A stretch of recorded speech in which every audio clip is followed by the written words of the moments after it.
আজকের ক্লাসে আমরা ক্লাস 5 এর রায় ও মার্টিন 2026 প্রশ্নবিচিত্রার বাংলার সেকেন্ড সেমিটিভের 1 নম্বর মডেল সেটের উত্তরগুলি আলোচনা করব। হাই বন্ধুরা, স্টাডি রুমে সাবস্ক্রাইব করে বেল আইকনটি অন করে রাখো। প্রথমে আছে সঠিক উত্তরটি নির্বাচন করে শূন্যস্থান পূরণ করো। প্রথম প্রশ্ন হলো মাঠ মানে কি? নিকেল করা বিকেল আসা দিন। 2 নম্বরে আছে দস্যি ছেলে একেবারে চুপ করে গল্প শোনে। 3 নম্বর প্রশ্ন হলো মধু কাটতে 3 জন লোক চায়। 4 নম্বরে আছে দ্বিতীয়বার কুমির ও শেয়াল মিলে ধান চাষ করেছিল। 5 নম্বর প্রশ্ন হলো বিদ্যাসাগরের মা ছিলেন মহিয়সী নারী। 6 নম্বরে আছে রবীন্দ্রসঙ্গীতের গায়ক হিসেবে ভদ্রলোকের সুনাম আছে। 7 নম্বর প্রশ্ন হলো ওগো আজ তোরা যাসনে ঘরের বাইরে। 8 নম্বরে আছে মোরা এক ভাষাতে মাকে ডাকি। তারপরে 2 নম্বরে আছে নিম্নলিখিত প্রশ্নগুলির পূর্ণ বাক্যে উত্তর দাও। প্রথম প্রশ্ন হলো বোকা কুমিরের কথা গল্পটি পড়ে তুমি কার নির্বুদ্ধিতার পরিচয় পেয়েছো? এর উত্তর হবে কুমিরের। 2 নম্বরে আছে ফণিমনসার কান্নার সময় এ পথ দিয়ে কে যাচ্ছিল?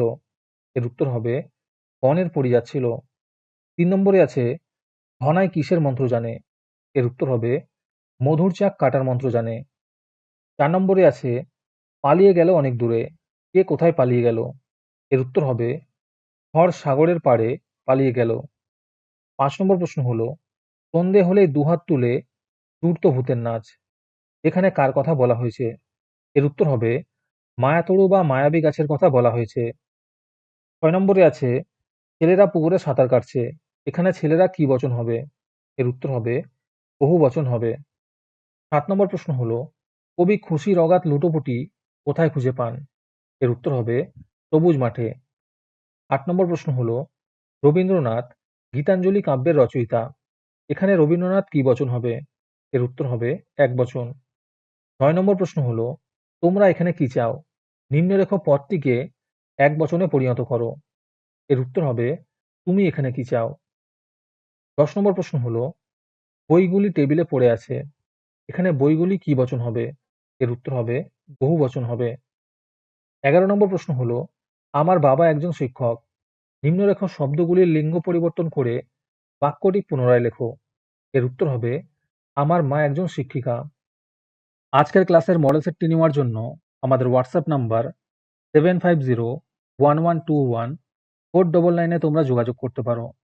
এই রকমের ভিডিও আরও পাওয়ার জন্য তোমরা আমাদের ইউটিউব চ্যানেলটি সাবস্ক্রাইব করে রেখো।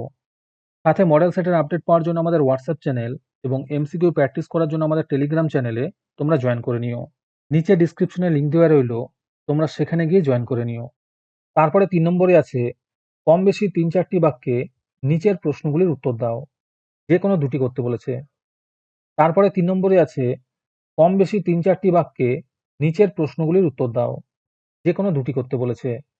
এই প্রশ্নের উত্তরগুলি আমি তোমাদের দেখিয়ে দিচ্ছি, তোমরা দেখে দেখে নোট ডাউন করে নিও। প্রথম প্রশ্ন হলো বোকা কুমিরের কথা গল্পে কুমির ও শিয়াল কিসের চাষ করেছিল? আর তার সাথে প্রশ্ন আছে চাষে কার লাভ ও কার ক্ষতি হয়েছিল? এর উত্তর হবে কুমির ও শিয়াল যথাক্রমে আলু, ধান ও আখ চাষ করেছিল। আর এর সাথে প্রশ্ন ছিল চাষে কার লাভ ও কার ক্ষতি হয়েছিল? এর উত্তর হবে চাষে শিয়ালের লাভ এবং কুমিরের ক্ষতি হয়েছিল। 2 নম্বর প্রশ্ন হলো অবশেষে দীর্ঘ যাত্রার শেষে কারা ভগবানের প্রসাদে পৌঁছালো? আর এর সাথে প্রশ্ন আছে উল্লাসিত হয়ে সরবে পুকুরে ফিরে গেল কে? আরেকটি প্রশ্ন আছে ভগবান কেন তার মন্ত্রীদের তিরস্কার করলেন? এর উত্তর হবে অবশেষে দীর্ঘযাত্রার শেষে ব্যাঙ, মৌমাছি, মোরগ ও বাঘ ভগবানের প্রাসাদে পৌঁছালেন। আর এর সাথে প্রশ্ন ছিল উল্লাসিত হয়ে সরবে পুকুরে ফিরে গেল কে? এর উত্তর হবে ব্যাঙ ফিরে গেল। আর তার সাথে আরেকটি প্রশ্ন ছিল ভগবান কেন তার মন্ত্রীদের তিরস্কার করলেন? এর উত্তর হবে ভগবান তার মন্ত্রীদের ডাকে এবং তাদের গাফিলতির জন্য তিরস্কার করলেন। 3 নম্বর প্রশ্ন হলো ঝড়ের সময় নদী বা সমুদ্রে থাকলে কি ধরনের বিপদ ঘটতে পারে বলে তোমার মনে হয়? এর উত্তর হবে ঝড়ের সময় নদীতে বা সমুদ্রে থাকলে ঝড়ের দাপটে নৌকা ডুবে যাওয়ার সম্ভাবনা থাকে, নৌকারোহীদের প্রাণহানির আশঙ্কা থাকে। 4 নম্বর প্রশ্ন হলো ফণিমনসা গাছটির দেমাক কিভাবে ভেঙে গেল? এই গল্পটি পড়ে তুমি কি শিক্ষা পেলে? উত্তরটি দেখে নিও। আমাদের চ্যানেলটি সাবস্ক্রাইব করতে ভুলে গিয়ে থাকলে এখনই করে নাও। তারপরে 4 নম্বরে আছে চিঠি লেখো। যেকোনো একটি করতে বলেছে। 1 নম্বর প্রশ্ন হলো, বিদ্যালয়ের অনুষ্ঠান উপলক্ষে তুমি তোমার বন্ধুকে নিমন্ত্রণ জানিয়ে একটি চিঠি লেখো।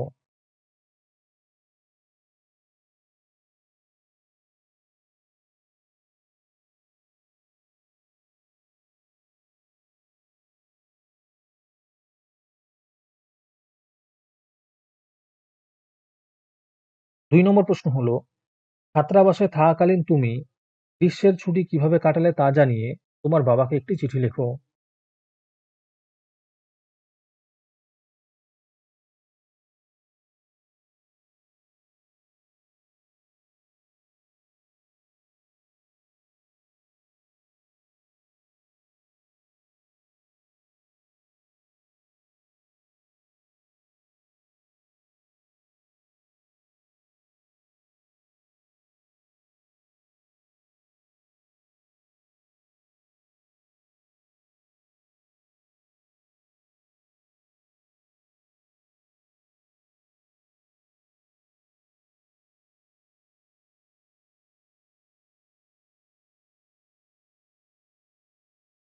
'আজকের ক্লাসটি তোমাদের ভালো লেগে থাকলে ভিডিওটিকে লাইক এবং চ্যানেলটিকে সাবস্ক্রাইব করে দিও। সাথে ভিডিওটি তোমাদের সহপাঠীদের শেয়ার করে দিও। তাহলে আজকে এই পর্যন্তই। দেখা হচ্ছে পরের ক্লাসে।